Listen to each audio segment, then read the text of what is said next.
What's up, guys? I am back from Las Vegas, Nevada. What a weekend it was. Started off Thursday night, went to see the Black Crowes, one of my childhood favorite bands. That was really cool. Guy sounded fantastic. Then after that, Friday, I did my first rodeo at the NFR Championships. If you guys don't watch that, that's like the Super Bowl for them. At the end of the year, the best riders come out and they do everything. We had front row for that. Me and Jeff Dyke did. After that, we had obviously UFC 310 we were at. We were third row from the cage. Absolutely insane. Actually, Alexander Volkov's wife was behind us.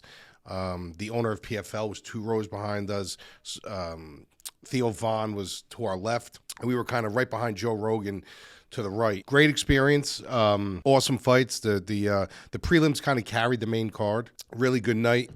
Mackenzie hit your pick, which was awesome. That saved us a little bit, actually, because we had a play on Aljo straight, and we backed it up with Mackenzie's pick with Aljo 3.5, and that ended up hitting.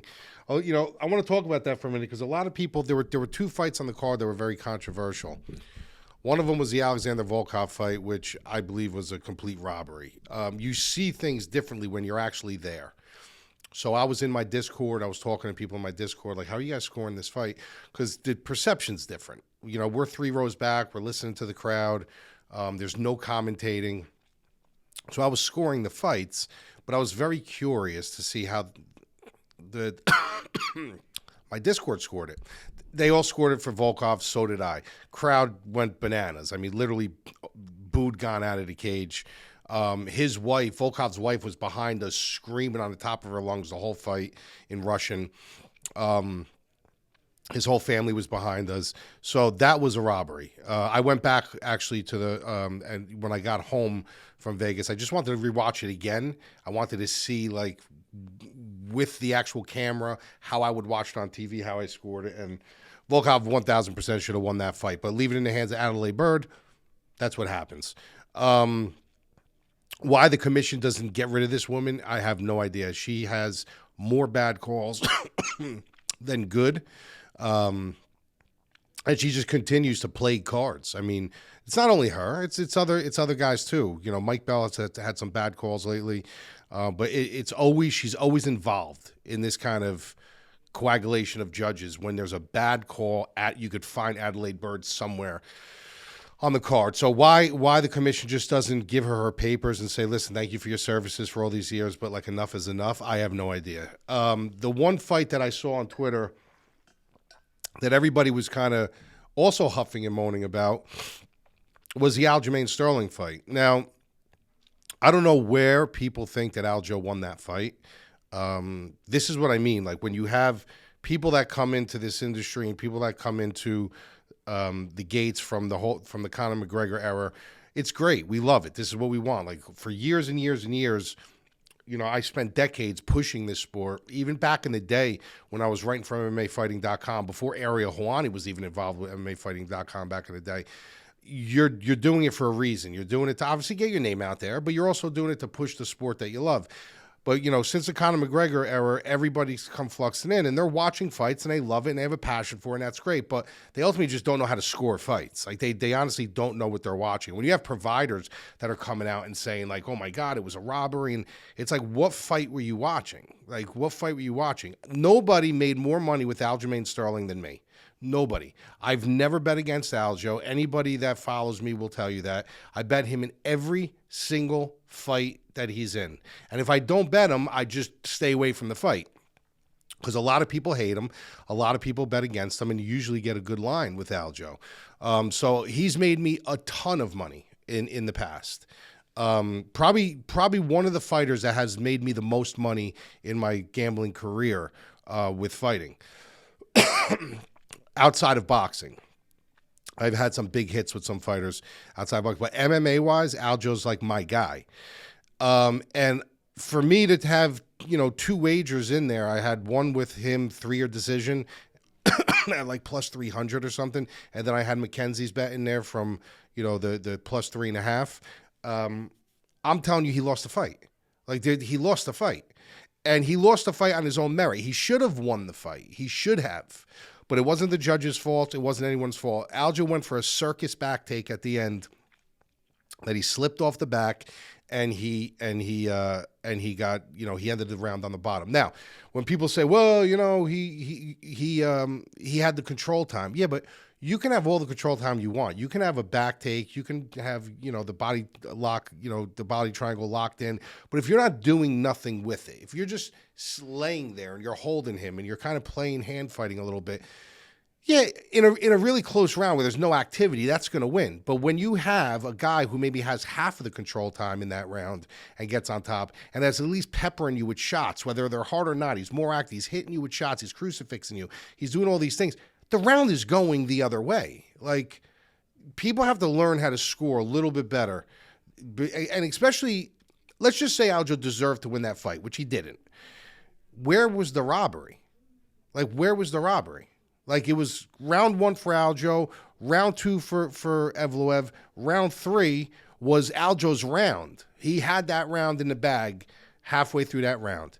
Then with the scramble, he goes to jump his back, he slips off the top, but he had no activity with that control time, just kind of controlling him. I mean, that's what we wanted. We were like, just get to the cards, get to the cards.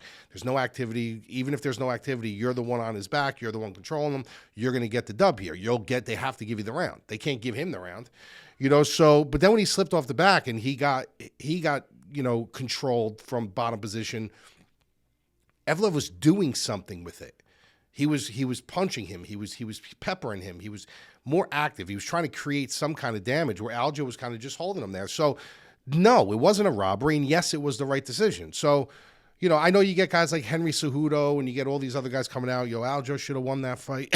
You also got to remember there's bias involved on the fighters' edge. You don't listen to the fighters. The fighters are ultimately going to pick the guys who they wanted to win, the guys who they picked to win, and the same thing with the providers. The providers, if they guarantee you that the providers that said Aljo got robbed had a bet on Aljo. It's just the way it is. And I'm very transparent. I'm not going to sit here and I'm not going to say, because obviously you guys know every fight that he fights, I throw a stake on him or I just leave it alone. I never bet against Aljo. I'm transparent. I tell the truth. And he lost that fight. And he lost that fight on his merit. There was no reason why he should have did a circus back take like that. Zero to slip off the top. There's zero. If anything, I would have liked to see him, lose the position and then just disengage and keep him away with kicks and stuff like that and try to end the end of the round that way. Try to create a little bit of havoc and a little bit of damage, because Dana White put this fight where it was because he doesn't like these guys. So maybe Aljo could have won the fight if he controlled it on the ground for the 3, but it wouldn't have been anything that Dana White would have enjoyed. He would have been like typical Aljo win. So I would have rather see him kind of just like disengage when he got into the scramble and maybe try to create a little highlight ending. Maybe not a finish, but something fun, somewhere the fans are going to get up and start clapping a little bit. So, rightful decision. There was only one robbery on that card, and that was Volkov, despite what anybody says. Anybody who knows how to score knows that. The rest of the card was really good. The highlight of our night from a DraftKings perspective, without a doubt, was Vicente Luque. I was all over Luque. I said that I'm not willing to write this guy off, and I wasn't. I said, you can't write this guy off just yet. Like, you got to show a little bit of a track record, whether it's wins or losses. You got to show a little bit of a track record to me to say, okay, he's washed. Yeah, he had that one performance where he looked horrendous, you know what I mean, where he wasn't pulling the trigger. And I think a part of it was, I think Buckley had a strong hand in that too, with his explosion and his power. He wasn't sure how to gauge it. So he came out, and within a minute, he takes Garimbo down and subs him. And my rhyme and reason for that was, Garimbo's going to try to grapple with a very seasoned grappler. And also, Garimbo doesn't hit with that ton of power. When you get a guy with Vicente Luque, who maybe his durability bar is going down a little bit, but there's a big differential between the power of a guy like Buckley and the power of a guy like Garimbo. So I don't think he had any fear going in. I think he just went in. I think he did what he had to do, and he ended up getting a submission. It was huge for us in DraftKings. Another fight that impressed me was the Van fight. He showed that he's a player. I mean, this kid is a real player. If you can't get him to the ground, he is going to work your body. He's going to, create havoc, cause damage, work on both levels. Durden fought very well. He's got a great chin. I thought Durden would have just enough to win that fight, but, he obviously lost.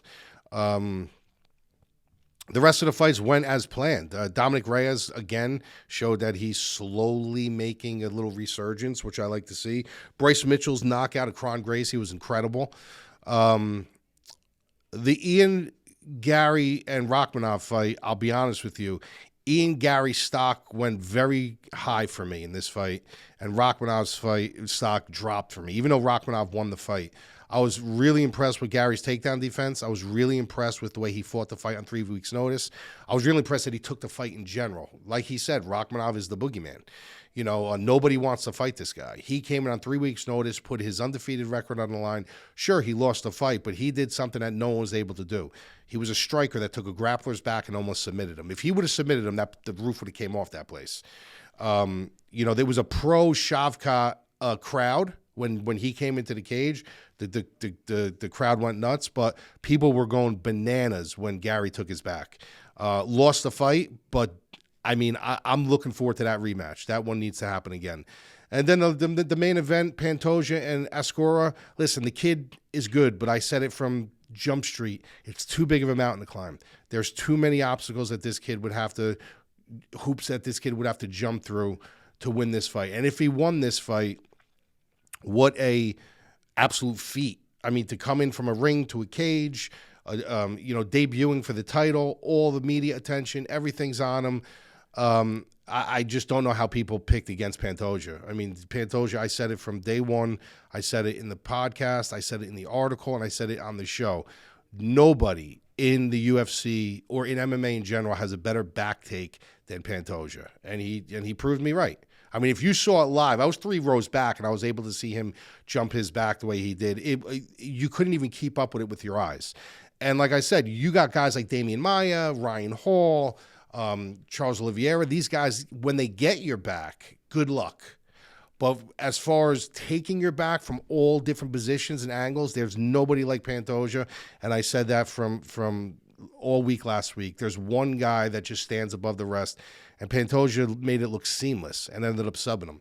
The only thing that sucked about that was I had a bet on Pantoja over 1.5, and I missed that by 30 seconds. But overall, it was a really good night, especially from a DFS perspective.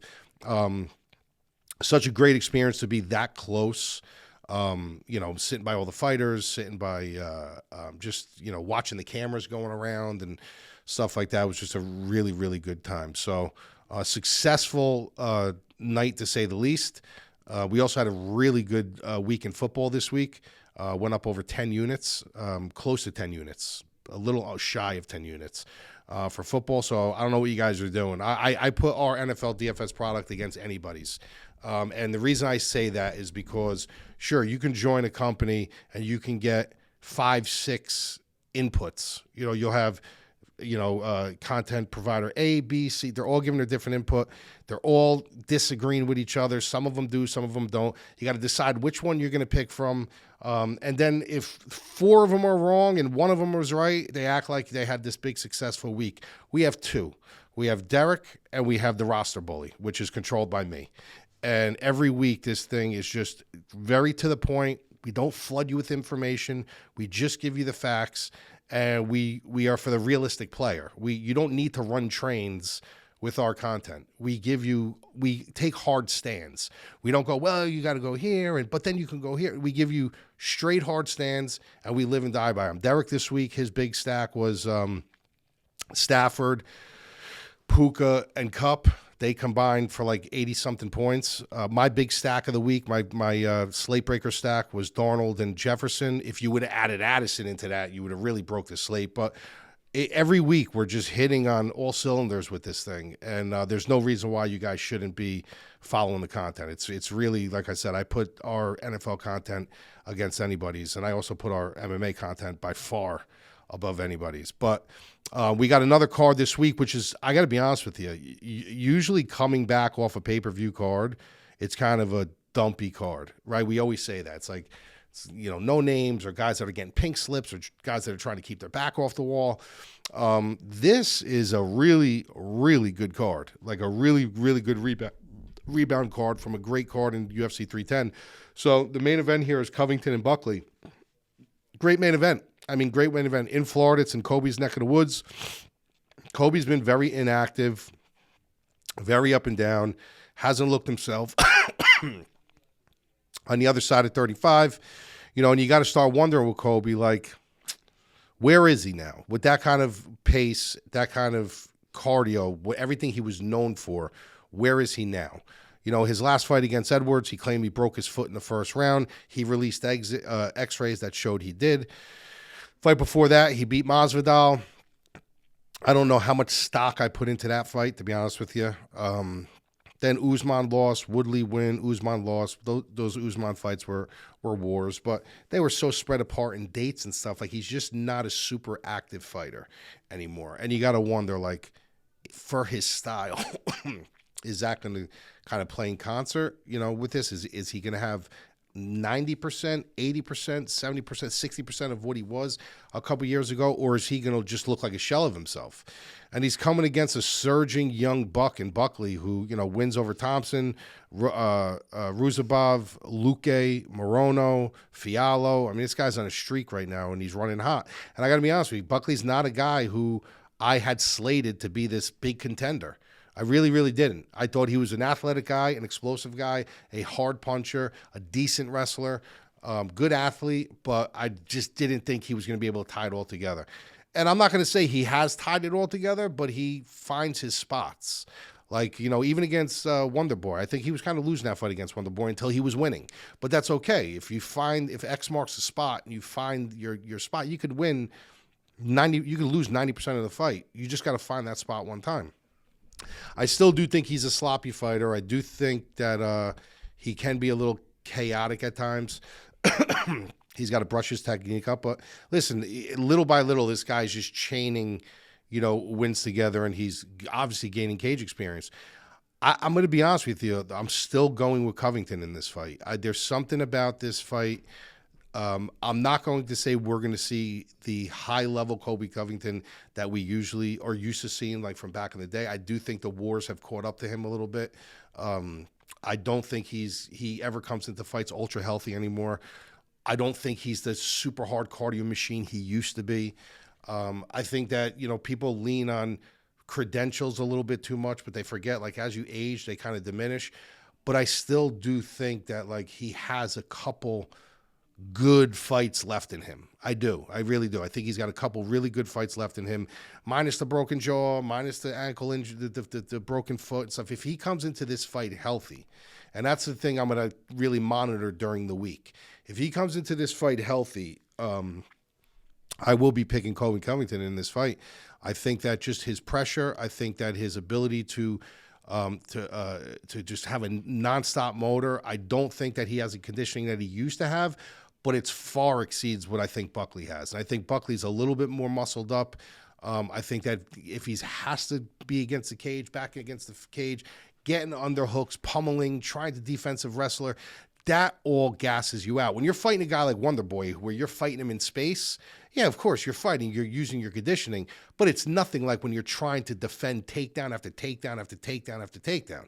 Now, if Covington stands up with him and starts to trade with him and just wants to box with him, he's probably going to get knocked out. He'll probably get knocked out. We've seen him knocked down plenty of times, put on his ass. But if he comes in and says, look, I'm just going to wrestle. Like, I'm going to avoid this guy's power. I'm going to wrestle with this guy. Even if I don't take him down, I'm going to just push a fucking pace on him. It's his 5-round fight. If this is a 3-round fight, we're having a different conversation.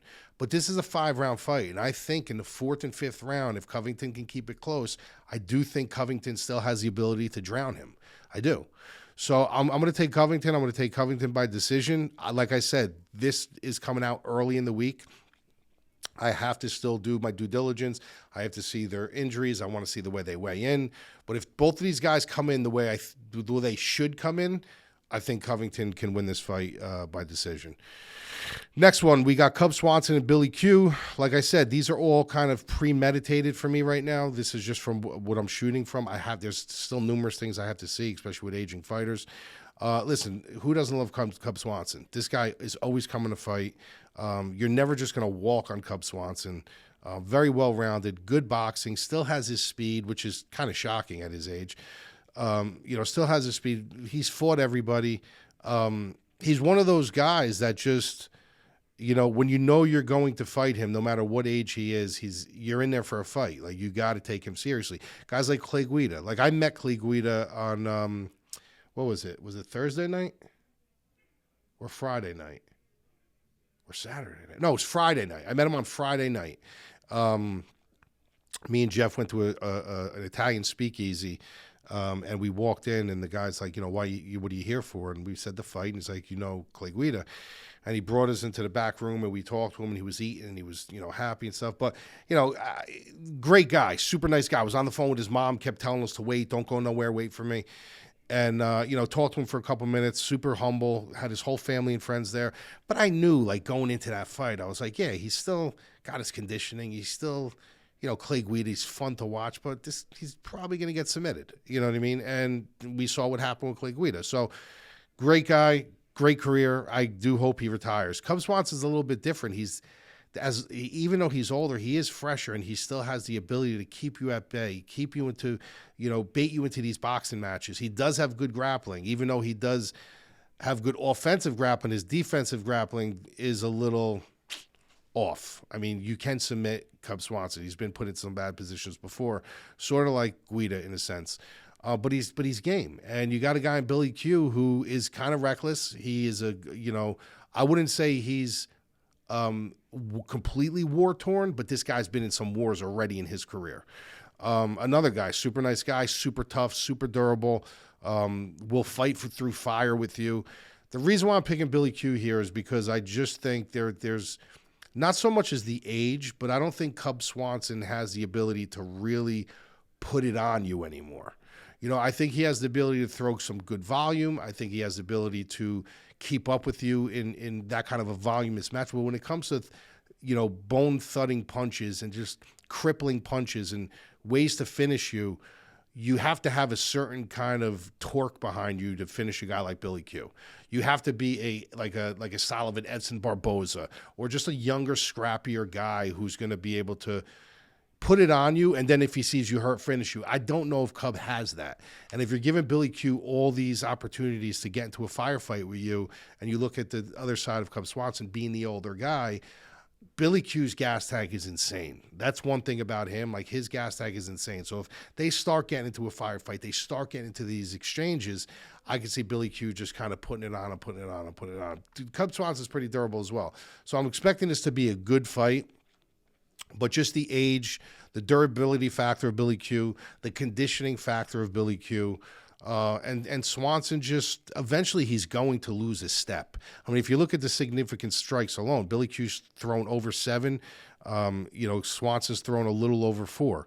Their striking accuracy, 50% for Swanson, 56% for Quarantillo. Strike absorbed, Billy Q absorbs more. He absorbs around 5.5. But like I said, is Swanson going to be able to make those sting and to make those count? Where you got Cubs also taking it around 4.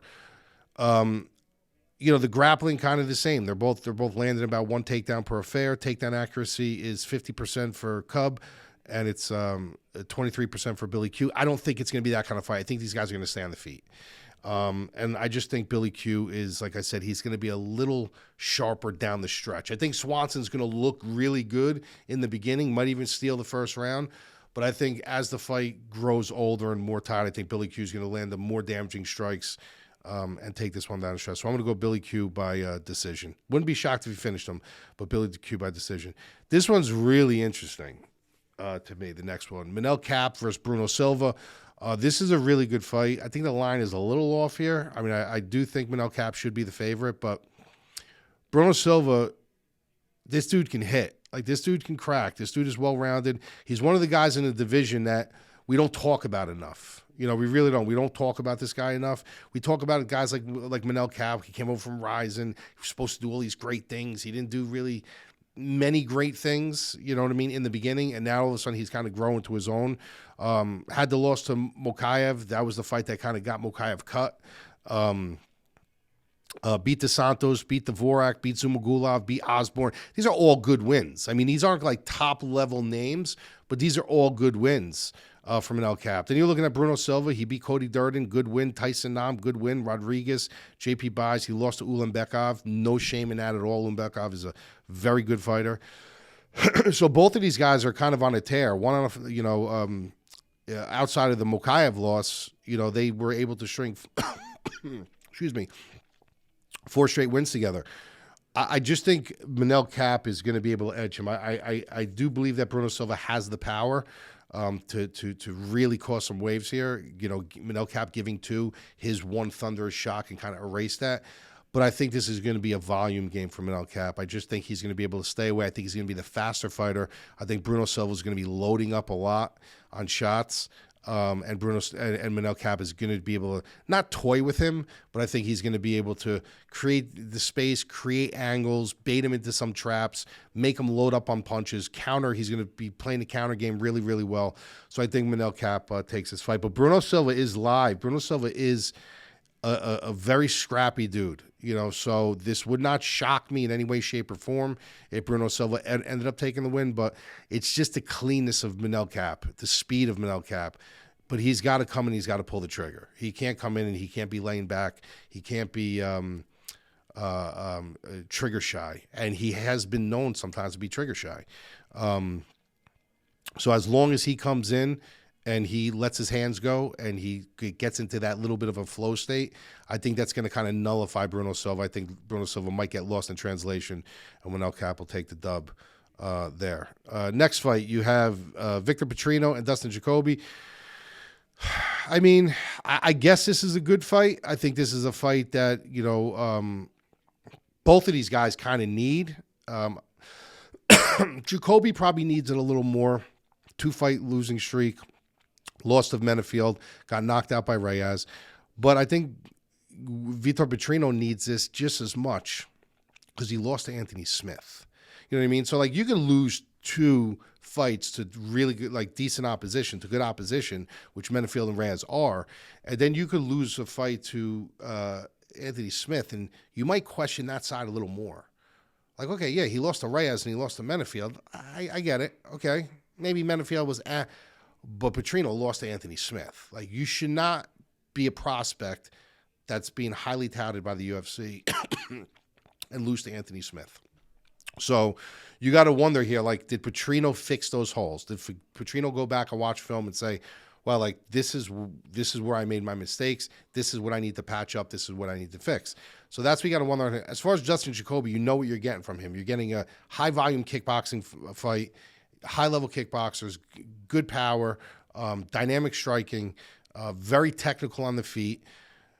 Petrino's going to have to ground this fight. That's what he's going to have to do. He's going to have to ground this fight. If he decides to stay upright with Dustin Jacoby, Jacoby probably pieces him up and teaches him another lesson.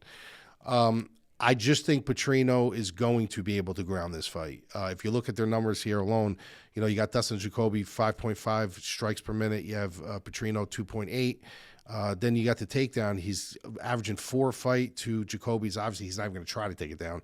0.3 a fight. Dustin Jacoby's takedown defense is at 60%. Not bad, not great, but not bad. I think Petrino, in the closing moments of the round when he really needs it, I think he's going to be able to close him down, take him down, and maybe secure a round that way. That's the way that they should be game planning this. If I was his coach, I would say, look, this is how we're going to confront this. You could start on the feet with him.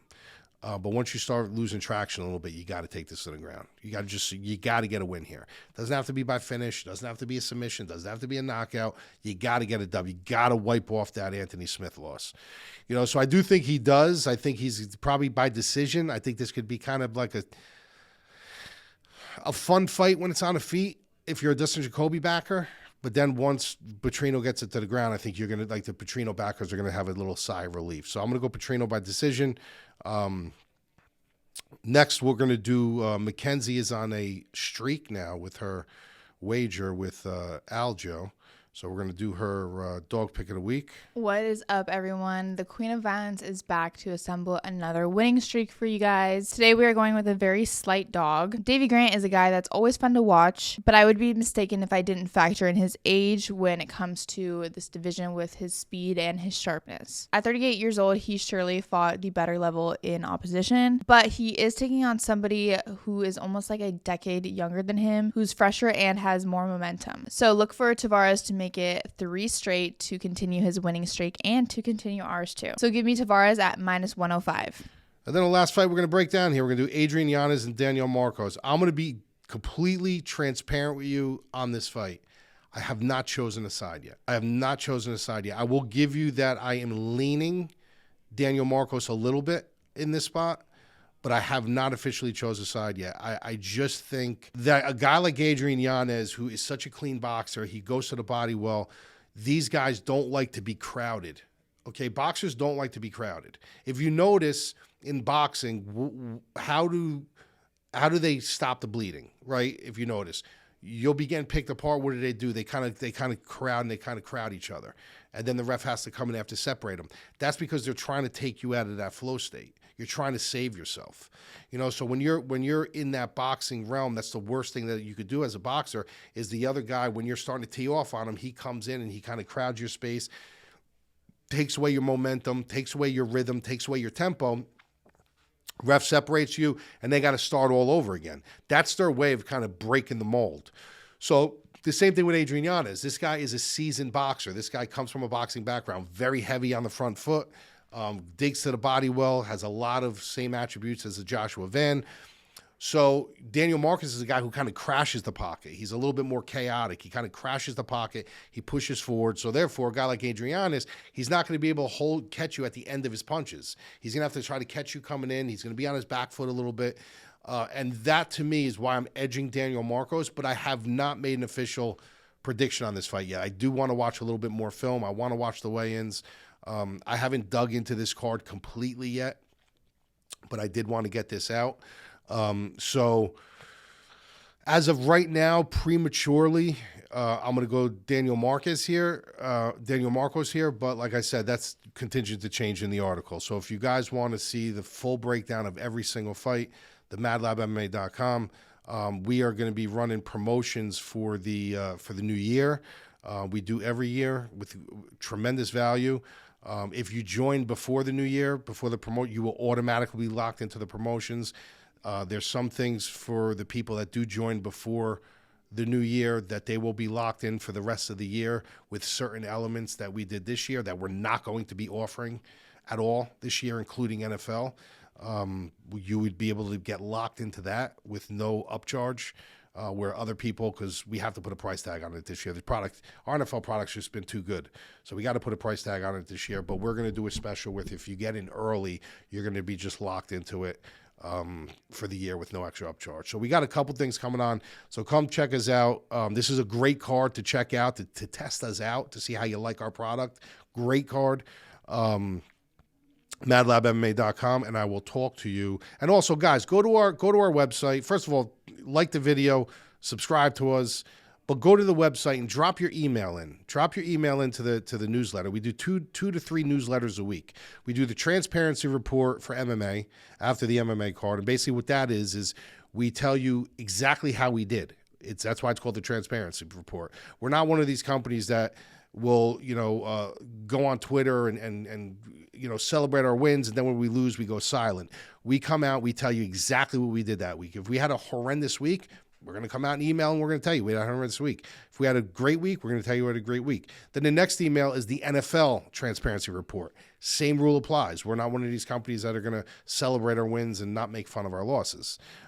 So you'll get exactly what we're doing every week. And then usually a third email comes out with a free play, whether it's NFL, NBA's heating up, so we're going to be doing some NBA or MMA. So it's free. You just got to drop your email in the newsletter, and you'll get all that information from us. So I'll talk to you next week, and enjoy the week.